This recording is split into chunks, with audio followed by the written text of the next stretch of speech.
We've been talking this month about chrysalis, about growth and change and letting yourself be in a space where you can, in fact, change. And that inner critic certainly can get in the way. I'm going to talk a little more later about some of my experiences and thoughts I have about how we can help ourselves kind of set down the inner critic. But I want to tell you a little bit of background first. So I had talked some number of weeks ago about that we might consider using some of our time together as sort of a personal growth show and tell. So this is sort of an experiment in beginning some personal growth show and tell experiences. Perry was a wonderful first option for this, in part because some of the idea was his, and in part because he and I have been in quite a bit of conversation about the inner critic for a while. Some months ago, in an email thread, I shared with Perry a longtime favorite YouTube video of mine. It's from hip-hop DJ and cultural commenter Jay Smooth, who also happens to be a graduate of the ethical culture Feldston School in New York City. Jay Smooth talks about his inner critic as his little hater, the voice in his head that will not let him have done anything well. As a man who at the time was making about one YouTube video per week, which is a lot of work, he was faced constantly with two inner critic voices, that little hater speaking in two turns. One says, "You're not being honest. You're being too pithy. You're not a smart person." The other, "Man, you are so boring. You're so busy getting your little points off that none of this is interesting. You're not an interesting person." This video is a favorite of mine because it reminds me that the people I look up to have some of the same issues that I have. Feeling stuck in between telling the truth and doing something interesting and doing it as truthfully as possible, trying to be a real big nerd with a little bit of swag. Complicated. I shared it with Perry, and Perry's response was something like, "Wow, I hope he's gotten to set that down by now." I really don't know. Jay doesn't have as much of a public persona as he did 10 to 12 years ago when he made that video. He quit his job at the radio station when they hired someone with known sexual assault accusations, actually convictions in the past, sticking to his own ethical beliefs that to work for a company that would choose to hire someone, to put in a position of power someone who they knew had that kind of history with no repentance. He gave up a pretty big platform for his values, and I still value what he has to say, but he has it to say less publicly these days.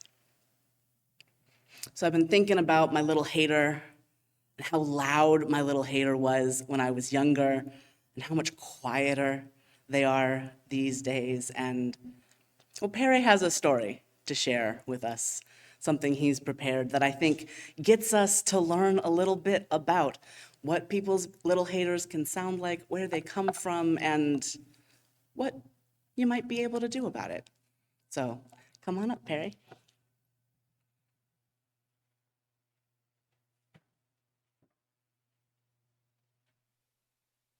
Thank you, Casey. Good morning.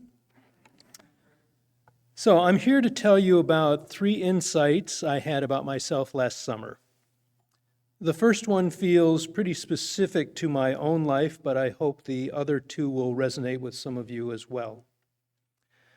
Before I get to those insights, though, Casey has asked me to share a bit about the process that led me to them. I suspect that if each of you was to make a list of WES members who were likely candidates for violating federal and state law by possessing and using a Schedule I controlled substance, I would be pretty far down the list. But I confess, I did in fact take 2.75 grams of magic mushrooms last August. Now, it's true that the original seed of the idea for me to do a psilocybin journey was planted almost 40 years ago when I read issue 43 of the Swamp Thing comic book series, so maybe that helps explain things. Turns out Frederick Wortham was right, comics really are the seduction of the innocent. But okay, let me back up. For years, I have envied the many people around the world, one of them being my wife Alita, who share a religious or spiritual belief in some kind of underlying, unifying benevolence in the cosmos. Call it a loving God or universal consciousness or whatever other name.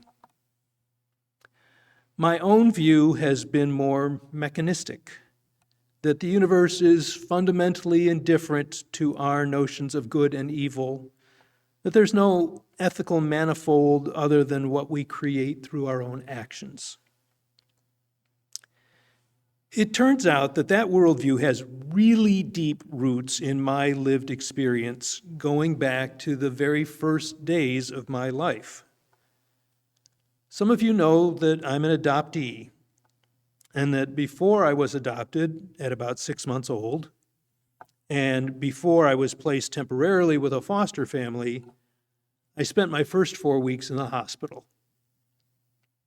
I don't know whether that was because they needed to run tests related to the fact that I was born without a right eye, or just because that birth defect made it harder to place me with a foster family. In either case, though, evidently neonatal care in that hospital back in 1957 was not as attentive as one might have wished. Decades later, when Alita asked my mom what I was like as an infant, and my mom said, "Oh, he was such a good baby. He never cried." Alita was horrified because she realized that a baby who never cries is a baby who has learned that crying doesn't do any good.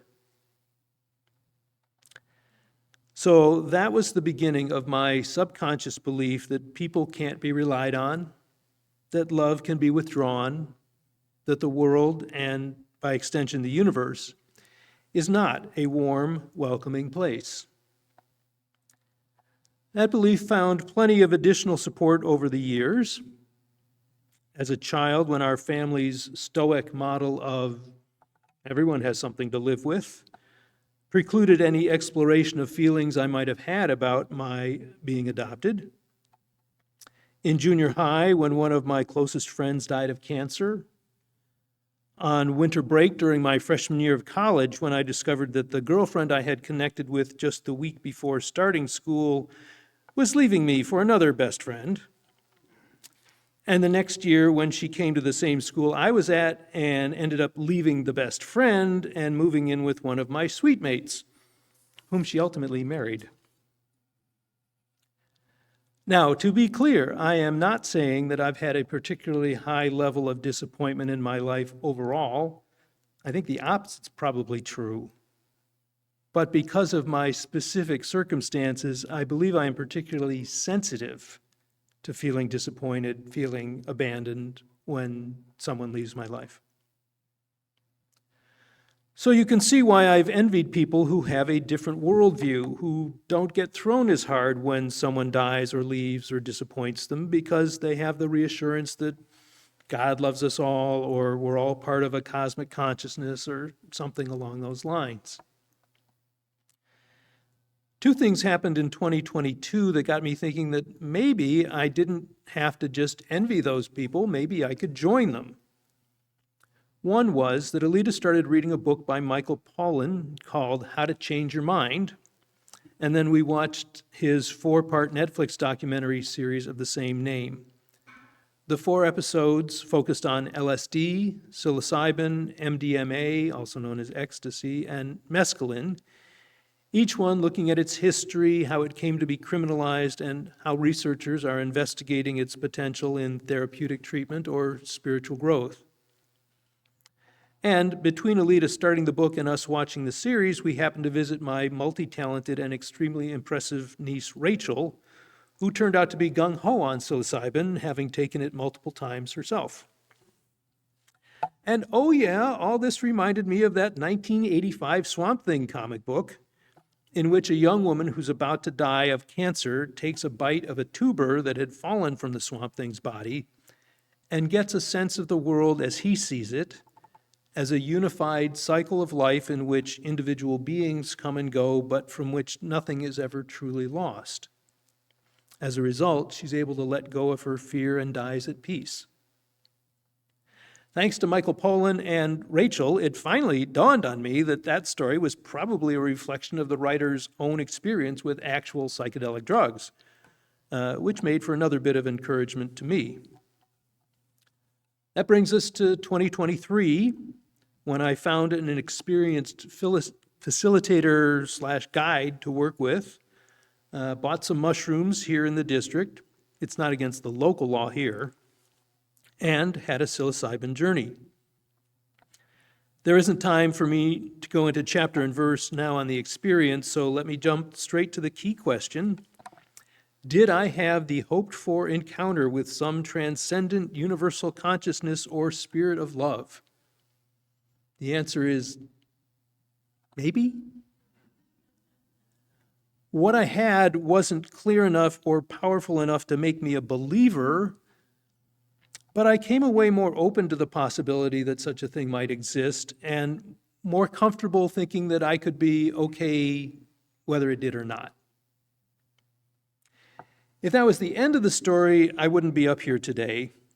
The insights I want to share with you actually came into focus 2 weeks later during the integration session with the woman who facilitated my journey. Honestly, I don't know how much the mushrooms had to do with it. Maybe they helped open me up, or maybe she was just the right therapist, that's her day job, asking the right questions at the right time in my life. In any case, as we talked about my fears that people and love can't be depended on, I realized that I have tended to live my life keeping people at arm's length as if there was an inner sentry or guard dog in my head. That was the first insight.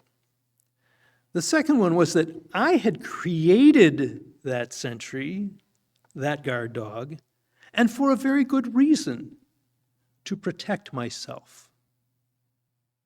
I had been badly wounded in infancy by abandonment and neglect, so I created the guard dog to make sure that people didn't get close enough to wound me like that again. That led to the third and final insight, that the guard dog had outlived its purpose, so I could let him retire. I'm an adult now. I have love in my life. I have friends I can rely on. I have this community. And when loss does occur, as it inevitably will, it won't threaten my survival as it did as an infant.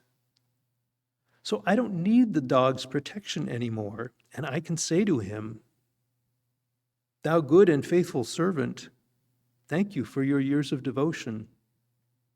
You can rest now. Your work is done."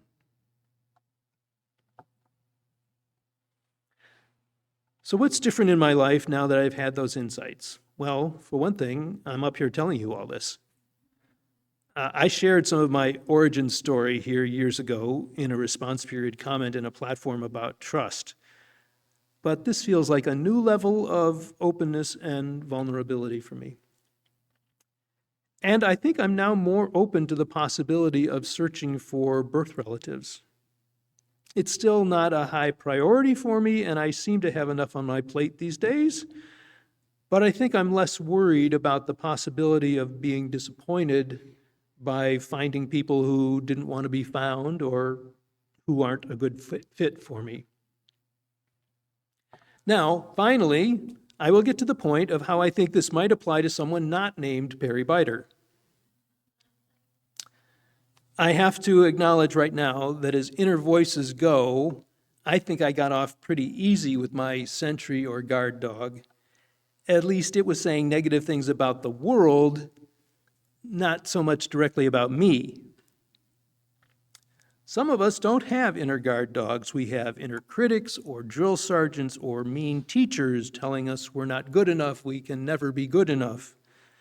And some of us have inner racists or sexists or homophobes or transphobes telling us we're wrong just because of who we are. But my theory, and it is just a theory because I certainly can't speak from experience, is that it's possible to view even those more abusive voices not as internalized oppressors that need to be overcome and fought, but as outmoded allies who can be thanked and allowed to retire. My theory, or maybe it's just a hope, is that even those voices are parts of ourselves that we created for our own protection because beating ourselves up first was less dangerous than waiting for the big, scary adults to do it. If that idea makes sense to you and you've got an inner voice that you'd like to be rid of, you might try talking to it and saying something like, I understand why you are this way, and I appreciate what you've tried to do for me all these years. Thank you for the help I needed when I was younger. I don't need that help now, so you are free to rest. If you want to go all out, you could even try throwing your voice a retirement party. In your head or in real life. Or not, it's just an idea. In any case, thanks for your attention.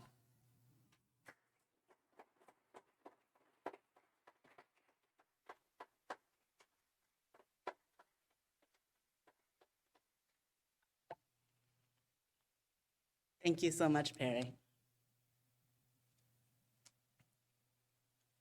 So we all have some sort of internal monologue, some sort of something that goes on inside our brains. And I would imagine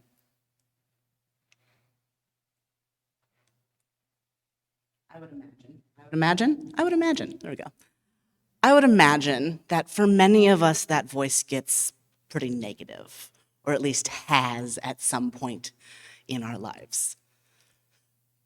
My little hater, as I have decided to call it, cribbing from J. Smooth, has been really loud over the course of my life. For a bunch of reasons that we don't have to get the whole way into right now, but one of them being that as a twice exceptional, which is to say gifted and also slightly disabled person, someone who was always in the honors classes and could never do homework, someone who every C I got in high school was because I didn't think the teacher was smarter than me. And I couldn't do the work if I didn't think the teacher was smarter than me, couldn't find a way around it. Someone who didn't have to learn how to study to be in the top of my class in high school despite those C's, who got to college and suddenly couldn't do it. I almost failed out of college several times. And one particular class I had to take 3 times in order to manage to pass it. Now, when I managed to pass it, I got an A.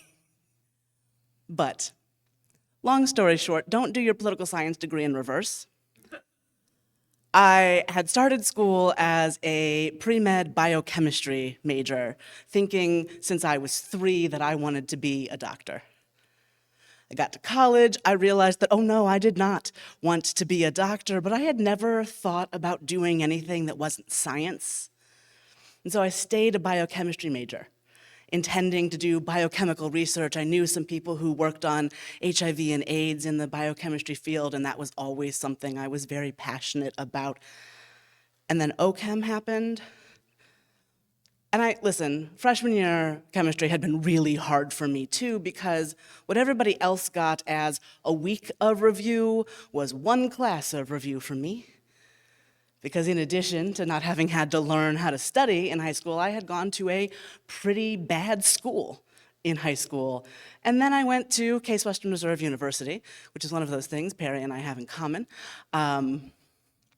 And I don't know what you know about Case Western, but pre-med at Case Western is meant to get you out of it. Biochemistry at Case Western is meant to get you out of it. It's not really a blaming them thing. It did get me out of it, because as it turns out, I had no business there.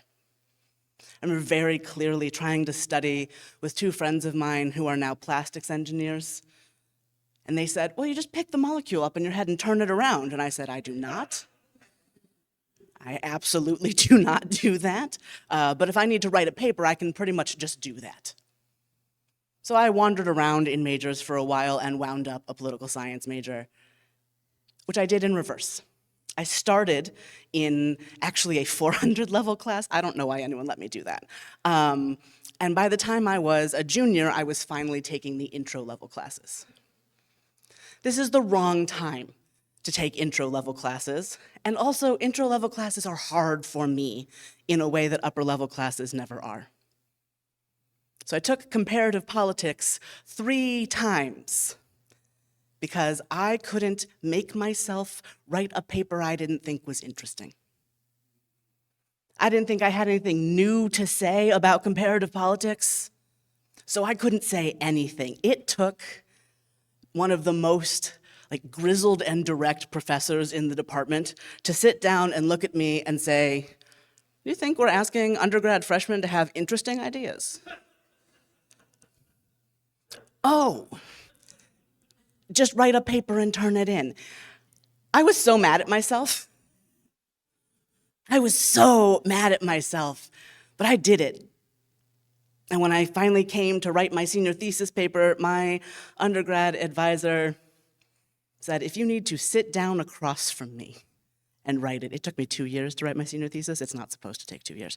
If you need to sit down across from me and write it, we'll do that. You need to get out of here. It had been 5 years. And I did it. And then I graduated, and I did not celebrate it at all.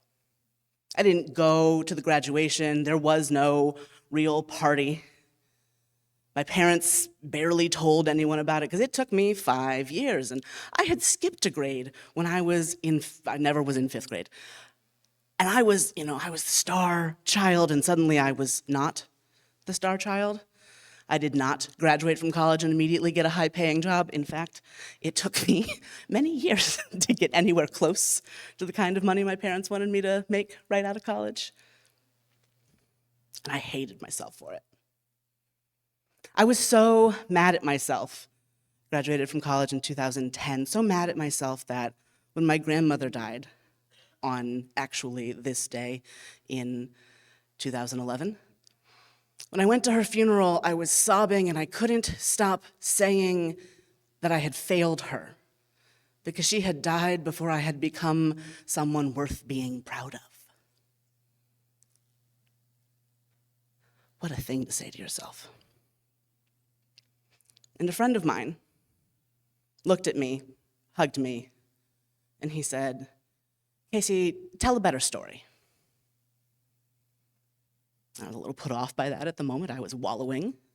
Here I am wallowing in the funeral home. But he was right. I was really inside this story where I had been a great kid and then failed. This story is really, really easy to understand if you maybe ask Caitlin about what the films of me as a baby are like, as I have woken up to my mother showing them to Caitlin before. My mom will say that it was like she had never seen a baby before. There are hours and hours of footage of me just laying there and her being in awe that I exist. I taught my cousins a song that taught them the continents when I was 3 and they were 6 and 7. I was an intolerable nerd of a child, and I am an intolerable nerd of an adult. But that in-between part, that was hard. It was hard to figure out how to be a person in the world and a person having thoughts.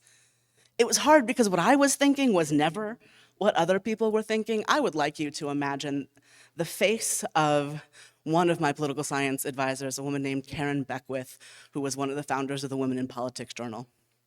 When I came to her and I said, I want to do my senior thesis on either sex work policy or the regulation of sex toys. She said, Casey, what? I think you can do the sex work thing, but what are you even thinking about? Because that is not what anybody was trying to study in my department. There was no expert on sex work policy in the political science department at Case Western. Healthcare policy, absolutely. There were a lot of experts on international relations. Shock. And here I was, trying to do a project about something they didn't even really want to talk about.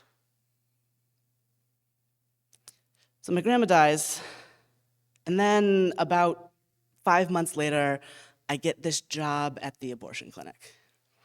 And I am gonna be a patient advocate, and I'm really excited. This is something I care about a lot. I am terrified that I'm not gonna be any good at it, because I am convinced that I'm not really any good at anything at this point in my life. And as it happens, no, I am very good at it. I am quickly very, very good at that thing. It is actually, for the first time in years, the first thing that I am naturally pretty good at. And it still takes months to be allowed to see a patient on my own, and I am struggling with the fact that anybody gets to do it before I do, because in my mind, everything is a competition. And it's a competition that I have to win. In doing that, I learn a set of really useful skills.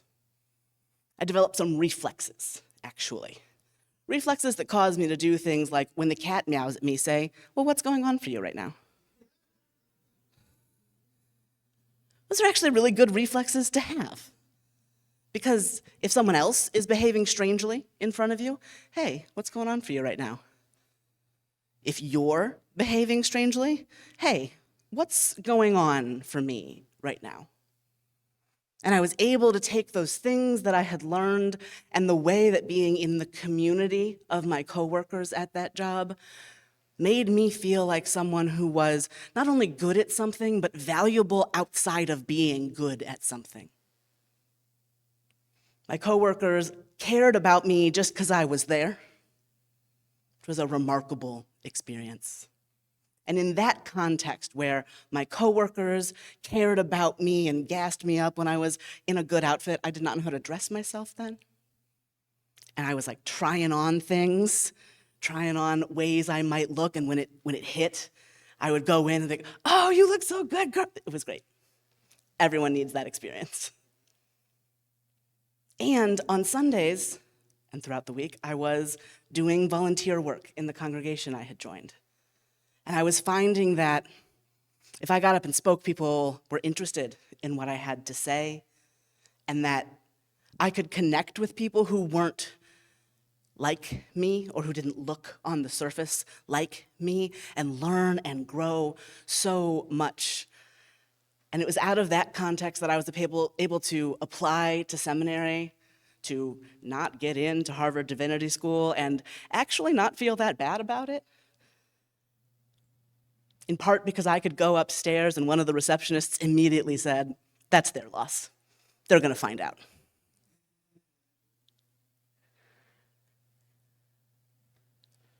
So I applied to seminary, I went to seminary. Before I went to seminary, my grandfather died, and when he died, I did not experience the same breakdown of being not worth being proud of yet. In ways, his death felt like him saying, go. Do not stay here and wait for me. Go live your life, learn these things. So I learned these things, and I do a year of a clinical pastoral education residency, which is being a hospital chaplain. And I learned even more how to respond to other people's stuff with grace. Because listen, people are mad at you when you work in an abortion clinic. The people outside, the people who are there, nobody likes that experience, not a fun time. But if you are me, and you have bright blue hair and some visible tattoos, and you show up in somebody's Catholic hospital room, and you say, hey, I'm the chaplain, some number of times people will say, you're the devil, get out. Okay, well, that sounds really hard for you. Let me know if you need anything, goodbye. More often than that, though, was this experience of someone being so deep inside their own stuff that I could have been anyone. What I looked like didn't matter. What I said almost didn't matter. They needed to say some things that were really hard to hear. Things that were critical of themselves, often very critical of themselves. People who are very ill are often very upset with themselves, like if illness is something you do to yourself. Illness is not something you do to yourself. Very angry at the hospital because their illness was something that couldn't be treated, or sometimes something that was not being well treated. Very angry at me for existing as myself, but also as someone in their room asking a question with no clear answer, right? I always think of that as like the gift of the chaplain. You go in and you are the only person in the hospital who doesn't have a checklist you have to fill out. You're the only person who gets to say, I could sit here for an hour. But for some people, someone comes into your room and you want them to check off their list and leave. And if someone continues to say, well, can you tell me how that feels? Oh, well, how do you understand God? Oh, well, okay, what do you do to make meaning out of your life? This is not always the question people want to be asked when they are ill, though they often need to hear it. I developed some really strong reflexes in my pastoral care residency. Strong reflexes that were incredibly useful when in July of that year, my life fell apart. One of the problems with being non-monogamous is that sometimes you get broken up with twice in a month. That is a horrible experience. So it's July, my residency is about to end. At the beginning of the month, one relationship ends. At the end of the month, another relationship ends. At the beginning of August, a job I had been promised does not appear. So now I am barreling into the fall. It is hot as all get out in Los Angeles. I have no job and no partners who are local. I am alone in a way that I had not been in years, and it would have been really easy for me to just be mad at myself. Right? That could feel like a situation that I got myself into. In fact, I did feel for a moment like it was a situation I got myself into. It is a little bit a situation I got myself into, because one of these pieces of being able to change is not getting yourself so stuck in an idea of who you are and who you're going to be that when that doesn't happen, you can't move. So I had entered these relationships that I was in as someone who really, really thought of myself as a girl. And I came out as non-binary before I started my residency, and I started using they, them pronouns full-time while I was in my residency, and my relationships felt this strain because I had entered them in girl mode and was now trying to live differently. And though my partners were both queer and it didn't matter to them, I couldn't get out of what I thought a relationship was like, which was really heavily gendered. Even though I didn't believe in that, even though I have never believed in that, it just was in there. So I took a month, and I made sure that in that month, I didn't do anything that wasn't good for me. I didn't drink at all, I didn't smoke any weed. I lived in Los Angeles. These were very normal parts of life. I took myself to the beach a lot. I let my mind respond with what I have learned to call my inner chaplain, rather than the little hater. When the feelings bubbled up and I had to scream or cry, I did that. I screamed into a lot of pillows that month. At work, they let me erase the month of July off the big whiteboard. I said, this is really important to me. I have to get rid of July. At home, our calendar read F-U-C-K, July, because I needed to get it out somewhere. I took a lot of pictures of myself on the beach because that's a place where I feel alive and whole. In my off time, I put on a lot of intense, weird makeup because that's a way for me to say, here's who I am. This is me. And I got to get through that change without hating myself. I hated the situation. I hated the situation real bad. But I got to get through that change without hating myself, without hating the person who had promised me a job that he did not know he couldn't promise, without hating either of my exes who are now my partners again. These things happen. Without getting something mean stuck in me. I was in the perfect situation to have my heart broken because I was ready to use all the things that I had learned to make myself bigger instead of smaller. To let my heart break and get filled in with love and the idea that it's not over till it's over. That I am a story that I am telling to myself and the world, and it won't be done being told until hopefully well after I'm dead. Later, when I took psychedelic mushrooms for the first time, I realized that the mind chaplain was really helpful in that too. Because when I got scared, my brain immediately said, hey, this is a lot, but you're okay. Now, you can get to all of that ability to say, hey, you're okay, to say, hey, what's going on for me right now? Without any kind of drugs, without year-long chaplain residencies, you do not have to do any of the intense stuff that I have done. You can just practice. One of the best things that I ever did for myself was tape something to my mirror that said, you are not your mistakes. So my suggestion, challenge, encouragement for you for this week, maybe for the next month, maybe celebrate my birthday in April with me by writing a nice little note to yourself. It doesn't have to be long. You are not your mistakes. This isn't the end. Something else can always happen. You matter. You are loved. There is something worth fighting for. Stick it somewhere where you will see it at least most days. I like a mirror, but maybe for you, on your coffee pot is a good place for it. Maybe in your car or where you keep your keys.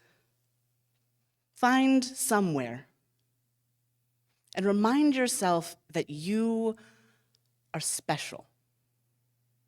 Not better than anyone, not worse than anyone, but exactly the only you that has ever or will ever exist. Remind yourself that you matter enough to check in with your feelings, to get to feel safe and comfortable in your body.